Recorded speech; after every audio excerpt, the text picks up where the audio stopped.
Lord is good. And all the time, the Lord is good. Imagine the absence of a light in the world. Just imagine the absence of light in the world. Imagine driving your car at night without a light.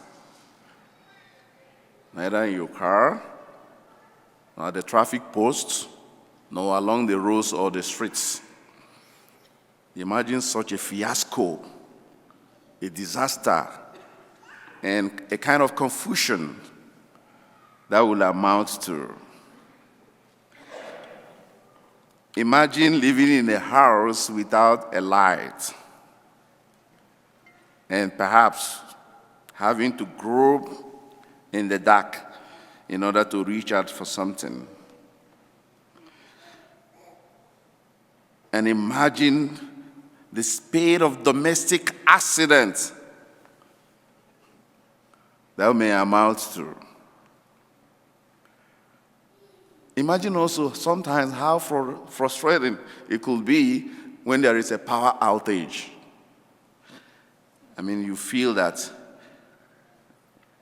I'm dying, without this light on. Imagine a food without salt. Of course, you know the importance of salt in a food. It doesn't really matter the number of ingredients you apply on the food. You may apply a whole lot of ingredients, but because you don't have salt, you may not actually get the real taste of that food. Imagine seasoning your meat or your fish without salt. I wonder the kind of taste that will produce. In Leviticus chapter 24, Aaron was advised with his sons to make sure that the light keep burning at the tent of the meeting. The tent of the meeting is like a place of the presence of God. Just like the lights burning around the altar, signifying to Christ. Of course, you know that the altar signifies Christ. And then even the light also burning by the tabernacle where we have the presence of God. So the use of these two elements in today's reading, they actually signify God's presence. Not just God's presence, but God's presence that lightens our ways. God's presence that makes our life meaningful. God's presence that gives taste to our lives, that makes us to enjoy our life. The importance of these two elements, as recorded in the gospel reading of today, are quite obvious. And the readings of today will want us to re-examine our lives, ourselves and our actions in the light of the spiritual import of these two elements, salt and light. A whole lot of things, bad and negative things, tend to happen in the absence of light or under the cover of darkness. Someone told me that people tend to break traffic laws more at night than during the day. I don't know whether that's true or not. Because perhaps you feel that nobody sees you by that time. I can just do this and get away with that. I remember as young kids in school, while we were living in the boarding school in Nigeria as little kids, of course, we don't have steady power supply like you have here. So there is always a constant power outage. And sometimes we make use of the big generator. And sometimes there are also issues with the big generator.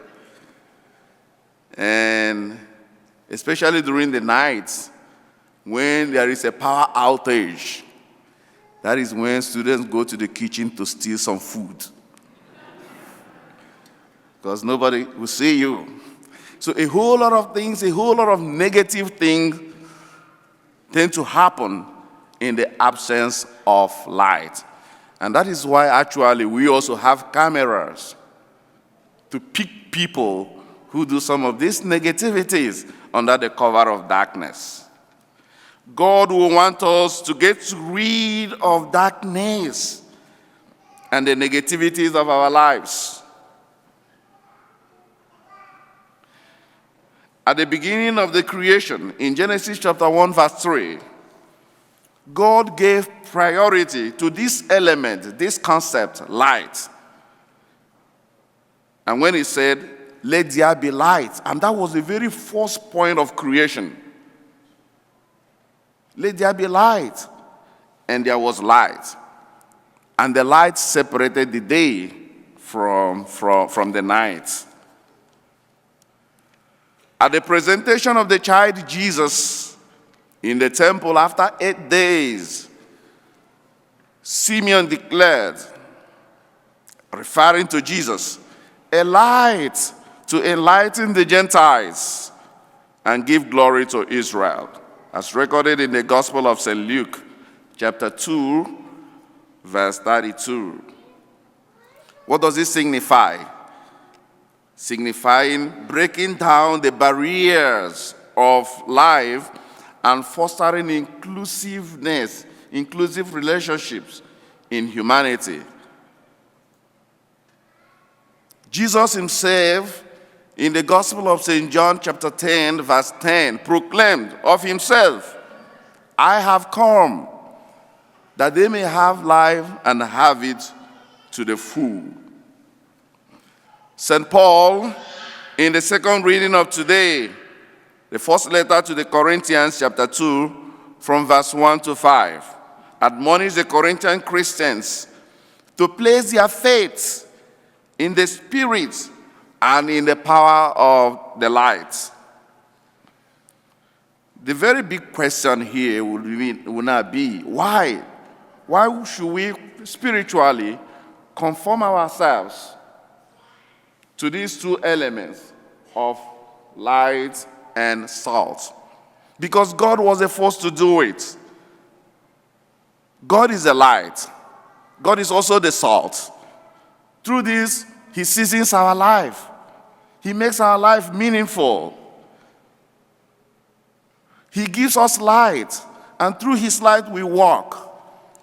The Genesis account of creation tells us that God created us in his own image and likeness. Therefore, we are God's image. And as God's image, we should also be the harbingers of what God represents, the light and the salt. The light to enlighten our neighbors, the salt to season the relationship and the lives of our neighbors and our friends. The light we receive at baptism is meant to dispel the darkness of sin and vices around us and the world.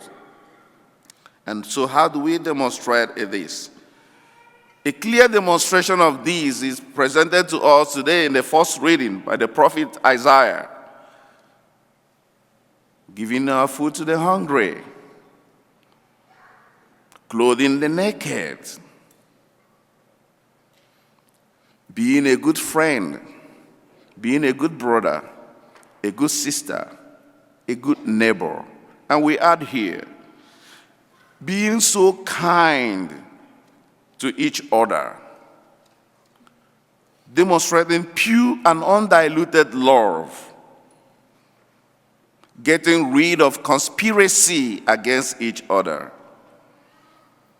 being truthful to each other, not lying against somebody or bearing false witness against somebody because you hate him or you hate her and you want him or her to get into some troubles. Do not show jealousy or prejudice to each other. Be pure and intentional in the demonstration of your love in relationship. The prophet Isaiah in that of 58 said, then you will call on the Lord. When you have done these things, say, you will call on the Lord, and the Lord will say, here I am. And so, my dear friends, let us be a light to someone. Let us also be a salt to season someone's life. Peace be with you.